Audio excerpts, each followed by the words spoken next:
Hello students, welcome to maths और code. और आज के इस वीडियो में हम जानने वाले हैं force analysis of block on an inclined plane. ठीक है, जैसा कि आप देख सकते हैं ये एक इंक्लाइंड प्लेन है, थीटा एंगल पे है और इस पे एक ब्लॉक रखा हुआ है एम मास का। ठीक है, तो अब हम इसका फ्री बॉडी डायग्राम ड्रॉ करेंगे और फ्री बॉडी डायग्राम ड्रॉ करने के बाद इसका फोर्स एनालिसिस करेंगे along X and Y direction. ठीक है, तो बने रहिए मेरे साथ। कैसे करना है वो मैं आपको बताते जाता हूँ, बहुत आसान होने वाला है।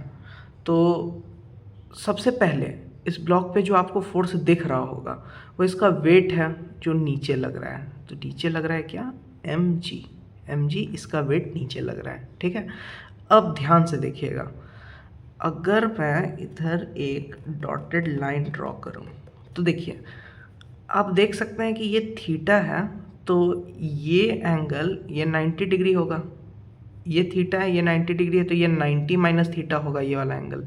ये 90 माइनस थीटा है तो ये वाला एंगल होगा थीटा। ठीक है, तो ये एंगल हमें पता चल गया थीटा है। अब ध्यान से देखिएगा, अगर mg है नीचे और mg के साथ जुड़ा हुआ वाला एक्सिस पे अगर इसका कंपोनेंट ब्रेक करेंगे तो ये क्या होगा? mg cos theta. ठीक है, और देखिए अगर ये जो इसके साथ कंपोनेंट जुड़ा हुआ है जो एक्सिस उस पर थीटा वाला, तो mg cos थीटा, तो इसके अपोजिट वाला ये वाला हो जाएगा mg sin थीटा।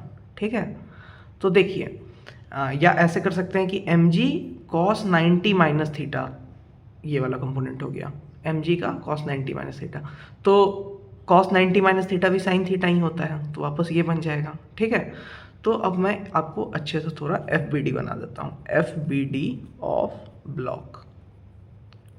ध्यान से देखिएगा, तो ये रहा हमारा प्यारा ब्लॉक ऑफ मास m।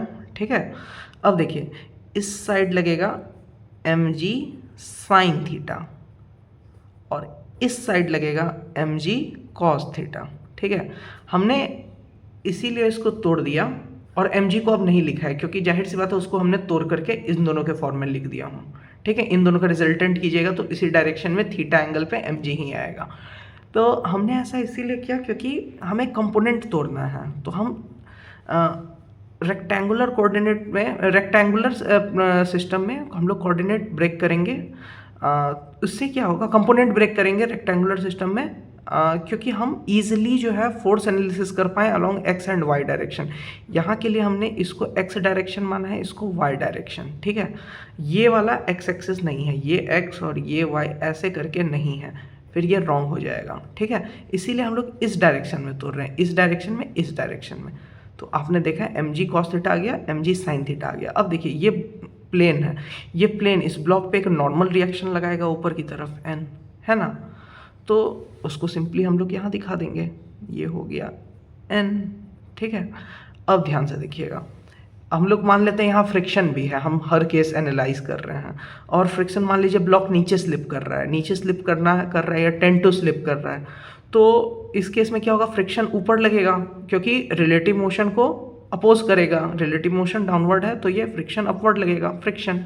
ठीक है, तो यहाँ लगेगा एक फ्रिक्शन फोर्स। ठीक है, और आप जानते हैं फ्रिक्शन क्या होता है? Mu into N. म्यू क्या हो गया? Coefficient of friction into normal reaction. तो लेट कर लेते हैं इस सरफेस का कोफिशिएंट ऑफ फ्रिक्शन म्यू ही है। ठीक है, अब देखिए, अब हम लोग फोर्स एनालिसिस करेंगे। मैंने बताया था ये x है और ये y है। हम लोग जान रहे हैं हम लोग कि ये इक्विलिब्रियम में है पूरा सिस्टम, तो summation of all forces along x भी जीरो होगा और summation of all forces along y भी जीरो होगा। ठीक है, तो आइए हम देखते हैं। तो सबसे पहले summation of all forces along y zero, मतलब ये वाला में जीरो होगा, मीन्स n ऊपर को हम लोग देखिए ऊपर को प्लस ले लिए, नीचे को माइनस, इस राइट साइड को प्लस, लेफ्ट साइड को माइनस। तो देखिए ये ऊपर है तो प्लस n, नीचे है तो minus mg cos theta equal zero. ठीक है, और इक्विलिब्रियम में तो जाहिर सी बात है ऊपर का फोर्स इक्वल नीचे का फोर्स, तब बैलेंस फोर्स हुआ। तो देखिए n is equal to mg cos theta आ गया। ठीक है, ये दोनों फंडा है, इन दोनों से हम कर रहे हैं। ठीक है, तो n is equal to mg cos theta आ गया, जैसे आप इसको इक्वेशन 1 मान सकते हैं। अब देखिए summation of forces along x direction also zero है, तो देखिए mg sin थीटा और ये इक्वल होगा म्यू n के। ठीक है, तो या ऐसे लिख देते हैं, इस साइड है तो इस साइड को हम लोग कुछ भी मान सकते हैं, किसी भी डायरेक्शन को आप प्लस माइनस मान सकते हैं, इस साइड को भी पॉजिटिव मान सकते हैं। मैं ऐसे ही लिख देता हूँ mg साइन थीटा, और या ले लीजिए आप माइनस ही ले लीजिए, इस तरफ है तो माइनस और इस साइड प्लस, तो प्लस म्यू एन, मतलब friction is equal to 0, friction के बदले म्यू एन लिख दिया। तो देखिए यहाँ पे क्या होगा, minus M G sine theta और म्यू, और एन के जगह हम लोग लिख सकते हैं M G cos theta equal 0।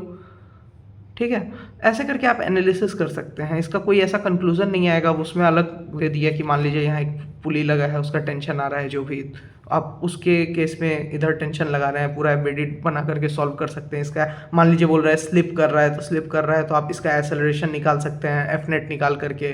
F net क्या होगा, इस तरफ का फोर्स माइनस इस तरफ का फोर्स, ठीक है, मतलब मान लीजिए इस तरफ ज़्यादा फोर्स है इसीलिए इस तरफ स्लिप कर रहा है, तो इस तरफ का फोर्स माइनस इस तरफ का force is equal to mass into acceleration, जो मान लीजिए इस तरफ ए एक्सेलरेशन है। वैसे करके अगर आपने टेंशन का मेरा वीडियो नहीं देखा है, टेंशन और acceleration in a pulley system, वो देख लीजिए, उससे आपको अंदाज़ा थोड़ा लग जाएगा। तो ऐसे करके आप यहाँ जैसे इसको फर्दर सॉल्व कर सकते हैं। एम जी हटा दीजिए, साइन थीटा इधर गया, sine theta upon cos theta is equal to mu आ जाएगा, मतलब tan theta is equal to mu. तो ये क्या होता है, mu is equal to tan theta.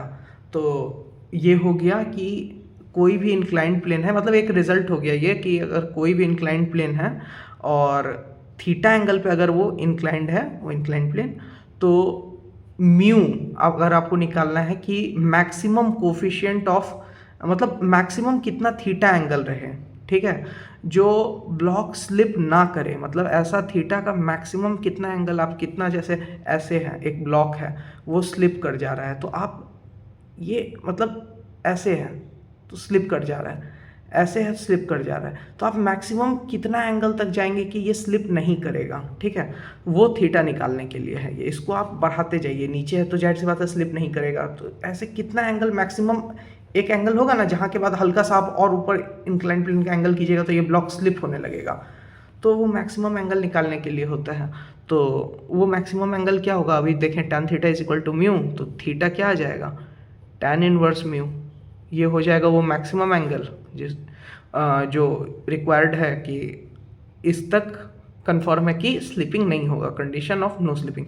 तो ये म्यू क्या होगा, कोफिशिएंट ऑफ फ्रिक्शन, ठीक है, ब्लॉक और इसमें, ये आपको क्वेश्चन में गिवन होगा, ये मटेरियल का ही प्रॉपर्टी होता है। तो ऐसे आप फोर्स एनालिसिस पूरा कर सकते हैं, पूरा हमने हर तरह से इसको वो कर लिया है। तो I think this is sufficient for this video, और आगे के वीडियोस में मैं और इसको कॉम्प्लेक्स करते जाऊंगा। तो stay tune and thanks for watching.